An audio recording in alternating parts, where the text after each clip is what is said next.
ओम नमो भगवते रुद्राय।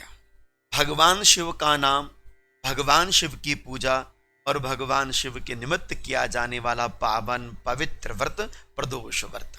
इस कलयुग में यदि आपको कुछ करना पड़े भगवान शिव के लिए कोई एक व्रत, तो प्रदोष व्रत को चुन लीजिएगा। और हाँ, मैं तो कहा करता हूं कि एक प्रदोष हरे सब दोष।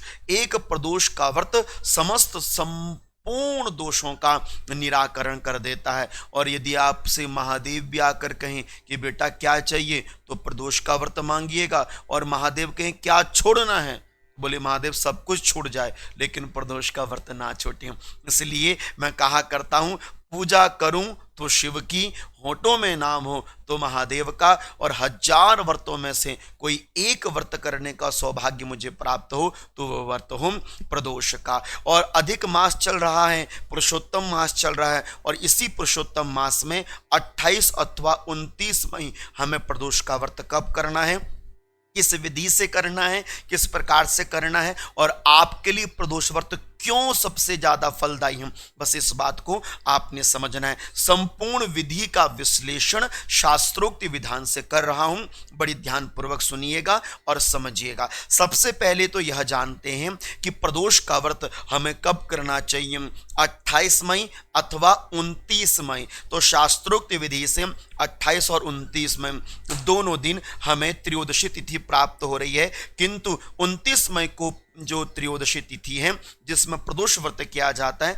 हमें संध्या काल के समय प्राप्त नहीं हो रही है। इसलिए हमें 28 मई को ही प्रदोष का व्रत करना चाहिए। और 28 मई को ही वार है बृहस्पतिवार, गुरुवार। तो गुरुवार के दिन त्रयोदशी तिथि होने से हमें प्रदोष व्रत प्राप्त हुआ, गुरु प्रदोष व्रत। गुरु प्रदोष व्रत करने से क्या होता है, गुरु प्रदोष व्रत करने से विद्या, बुद्धि, विवेक में उत्तरोत्तर वृद्धि होती है। और जो टीचिंग लाइन से जुड़े हुए हैं उनके लिए भी प्रदोष व्रत बहुत विशेष कार्य होता है, और जो विद्यार्थी हैं उनके लिए भी प्रदोष व्रत बड़ा ही श्रेष्ठ कार्य होता है। और एक विशेष वस्तु जो आपने शिवलिंग में प्रदोष व्रत के दिन अर्पित करनी चाहिए 28 मई को। प्रदोष व्रत का संपूर्ण विधान और विधि किस प्रकार से है, तो ध्यान पूर्वक सुनिएगा, समझिएगा। सबसे पहले तो मन में ये एक धारणा उत्पन्न हो रही है, अधिक मास है, क्या हमको प्रदोष का व्रत करना चाहिए? बिल्कुल करना चाहिए। जो यथासंभव पूर्व से ही प्रदोष का व्रत कर रहे हैं उन्हें प्रदोष का व्रत जरूर करना चाहिए। किंतु अधिक मास में जिनका पहला प्रदोष व्रत है, तो शास्त्र कहता है कि अधिक मास में पहला कोई व्रत नहीं उठाना चाहिए। अधिक मास के अंदर पहला प्रदोष व्रत अथवा कोई अन्यत्र व्रत नहीं उठाना चाहिए। तो आप यथासंभव अपनी जिज्ञासा के अनुसार इस प्रदोष व्रत को कर सकते हैं। अब यहां पर प्रदोष व्रत की संपूर्ण विधि का विश्लेषण किस प्रकार से हो और किस विधि से प्रदोष व्रत करना चाहिए, बहुत सिंपल है, बहुत प्यारा व्रत है। इसमें बहुत कुछ करने की आवश्यकता नहीं है, केवल 3 चीजें आपके पास हो। पहला शिव का नाम हो, दूसरा शिव का पूजन हो, और तीसरा भगवान शिव का ध्यान हो, और चौथा आपके पास सामर्थ्य हो प्रदोष व्रत करने का। इतनी निष्ठा बनाकर रखिए कि महादेव सब कुछ छूट जाए, आपका प्रदोष व्रत ना छूटे।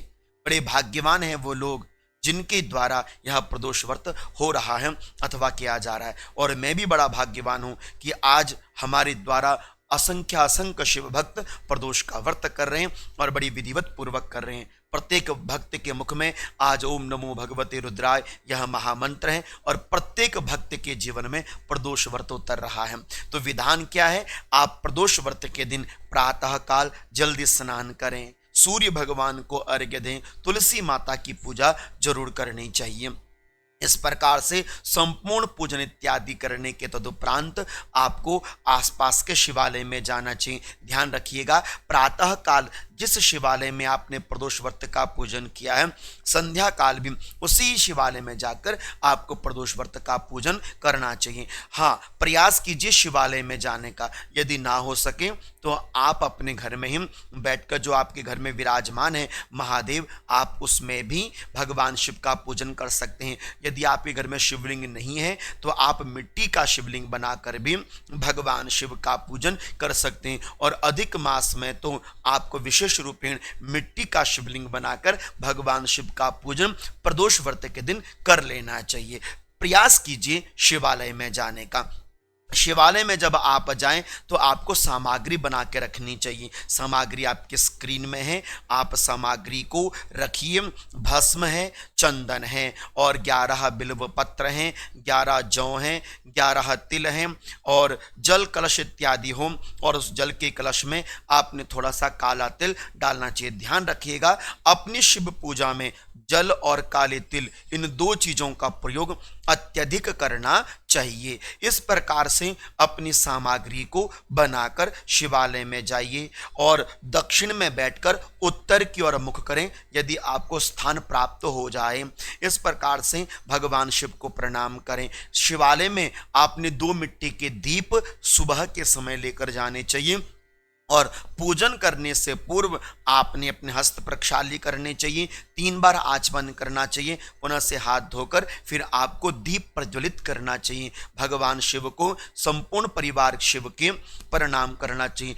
गणेश जी से अपने पूजन का शुभारंभ करना चाहिए। गणेश जी में जल पुष्प दुर्वा इत्यादि अर्पित करना चाहिए। गम गणपते नमः कहते हुए गणपति जी को प्रणाम करके संपूर्ण शिवालय का पूजन करना चाहिए, शिव परिवार का पूजन करना चाहिए। अंततोगत्वा अपने देवादिदेव महादेव प्यारे देव शिव का पूजन प्रारंभ करना चाहिए। शिव जी पर जल, दूध, जो भी सामग्री आप लेकर गए सब धीरे धीरे चढ़ाइए। उसके उपरांत अच्छी तरह से भगवान शिव का आप श्रृंगार करें। भगवान शिव को आप चंदन का तिलक इत्यादि अर्पण करें। भस्म मिल जाए तो अति उत्तम है। इस प्रकार से संपूर्ण श्रृंगार इत्यादि करके भगवान शिव पर 11 जौ, 11 तिल, 11 चावल, जो सामग्री आपने बनाई है भगवान शिव पर आपने अर्पित करने चाहिए। भगवान देवादिदेव महादेव को प्रणाम करना चाहिए। अर्ध प्रदक्षिणा, आधी प्रदक्षिणा करनी चाहिए देवादिदेव महादेव की। नंदी जी को प्रणाम करना चाहिए और नंदी जी के कान में ओम नमो भगवते रुद्राय इस मंत्र को जरूर आपने उच्चारित करना चाहिए। शिव पूजन इत्यादि करने के उपरांत आपके पास रुद्राक्ष की माला हो और रुद्राक्ष की माला में आप शिव नाम का जाप कीजिए। ओम नमः शिवाय, ओम नमो भगवते रुद्राय, ओम नमो भगवते रुद्राय। इस प्रकार से शिव मंत्र इत्यादि का जप करके अपना कार्य शिवालय में संपन्न करके दूसरा कार्य करना चाहिए। बिल्व वृक्ष का पूजन। आपके आसपास जहां पर भी बेलपत्री का पेड़ है, बेलपत्री के पेड़ में पहले आपने जल चढ़ाना चाहिए। 3 बार बेलपत्र की प्रदक्षिणा करनी चाहिए। जो दूसरा दीप आप लेकर गए हैं वो बेलपत्री में अर्पित करना चाहिए। और ध्यान रखिएगा, इस कलयुग में कल्प वृक्ष की कल्पना बिल्व वृक्ष के नीचे ही बैठकर करी जा सकती है। इसलिए आप बिल्व वृक्ष के नीचे बैठकर भगवान शिव के नाम मंत्र इत्यादि का जप कर लीजिएगा। जो भी मनोकामना है महादेव सिद्ध करेंगे। इस प्रकार से प्रातः काल की पूजा को संपन्न कीजिए। निराहार सात्विक व्यवहार आपको बनाकर रखना चाहिए। फिर आता है संध्या काल का समय, जिसे कहते हैं प्रदोष काल, और इसी प्रदोष काल में भगवान शिव का पूजन अवश्यमेव करना चाहिए। यदि आप बाहर कहीं गए हुए हैं या फिर आप ऑफिस वर्कर हैं तो आपको मनसाई भगवान शिव को प्रणाम कर लेना चाहिए, कोई समस्या नहीं है। लेकिन यदि आप घर आ गए हैं तो आप स्नान इत्यादि करके वस्त्र इत्यादि बदल कर बड़े सात्विक भाव से भगवान शिव का पूजन करने वाले बने। भगवान शिव का पूजन आपने शाम के समय करना चाहिए। प्रदोष काल का समय जो इस क्षण आपको प्राप्त होगा वो होगा शाम को 7 बजे से लेकर 9 बजे के मध्यस्थ में। तो आपने संध्या काल की सामग्री को रखना चाहिए। जो सामग्री आपने सुबह के समय रखी थी वही सामग्री आपने संध्या काल के समय को रखनी चाहिए। और इस प्रकार से इसमें जो विशेष कार्य होता है ना, वो कार्य होता है 5 दीपदानों का। इसलिए आपने संध्या काल के समय 5 मिट्टी के दीप जरूर रखने चाहिए अपनी पूजा के पात्र में। अब आप शिवालय में बैठें या घर में ही आपके पास शिवलिंग है, नहीं है तो मिट्टी का शिवलिंग बनाकर आप पूजन करें और भगवान शिव पर आपने समस्त सामग्री अर्पित करके दीपदान को अर्पित करना चाहिए। पहला दीपदान भगवान गणेश जी को, दूसरा भगवान शिव को, तीसरा दिया बेलपत्र के पेड़ में संध्या काल को, चौथा दीपदान घर में आए और तुलसी माता में लगाएं, 5वां दीपदान अपने घर के चौखाट में रखें। ध्यान रखें, प्रदोष व्रत वाले दिन अपने घर की चौखाट में घर की देहली को बहुत साफ सुथरा बनाकर रखना चाहिए। इस प्रकार से इन पंच दीप दानों को संध्या काल के समय करना चाहिए। बृहस्पतिवार का दिन है तो विशेष रूपेण आपने क्या अर्पित करना चाहिए? पीले पुष्प, और आप हो सके तो पीले चने की 21 दानों की ताल को आप भगवान शिव पर अर्पित कर सकते हैं। सुंदर सी माला बनाकर अपने हाथों से देवादिदेव महादेव को अर्पित करें। इस प्रकार से संध्या काल की पूजा को संपन्न करना चाहिए। ओम नमो भगवते रुद्राय महामंत्र का जप करना चाहिए और अंततोगत्वा कुछ मीठा बनाकर भगवान शिव को भोग लगाकर प्रसाद के रूप में ग्रहण करके अपने व्रत को संपन्न करना चाहिए। नमक का परहेज करें तो अच्छी बात है, ना हो सके तो फिर आप यथासंभव सेंधा नमक इत्यादि का प्रयोग कर लीजिए, नहीं तो आप मीठी कोई चीज का प्रयोग करके अपने व्रत को पूर्ण करें। और ध्यान रखें, जब भी आप शिवालय में जाएं, जल चढ़ाएं, शिव जी का मंत्र नाम को जपते हुए थोड़ा सा जल अपने लोटे में भरकर लाएं, अपने घर में जरूर छिड़कना चाहिए। ये अमृत तुल्य जल है, थोड़ा सा ग्रहण भी करना चाहिए। तो इस प्रकार से इस कलयुग का एक मूल साधन प्रदोष का व्रत है, जो आपके समकक्ष मैंने प्रस्तुत किया है। और अधिक मास है, पुरुषोत्तम मास है, तो इस मास में तो आपको अवश्यमेव यह प्रदोष व्रत करना चाहिए। निष्ठा पूर्वक कीजिएगा और विश्वास रखिएगा, देवादिदेव महादेव अपने भक्त के ऊपर कृपा जरूर करते हैं। इसी मनोरथ को सिद्ध करने के लिए यह प्रदोष व्रत आपके समकक्ष मैंने शास्त्रोक्त विधि से वर्णित किया। अच्छी लगी हो वीडियो तो आगे अपने इष्ट मित्रों को शेयर करें और प्रदोष व्रत की प्रेरणा आप सभी को देने का प्रयास करें।